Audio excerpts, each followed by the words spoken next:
I feel like the biggest challenge for me was that I'm so active with my kids. Um, I found myself like I couldn't run in the yard with them.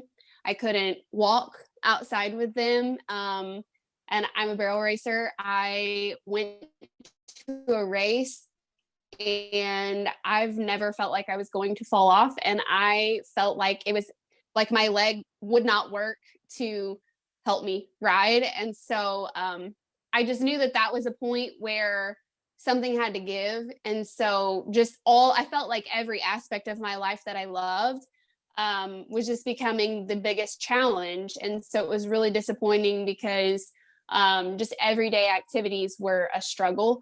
And I mean, obviously, workouts had pretty much stopped. I was just so confused and frustrated on what to do and how to get better. Oh my gosh, life is so different now. I'm just a smidge superstitious. I'm not superstitious. I like to say I'm cautious. No.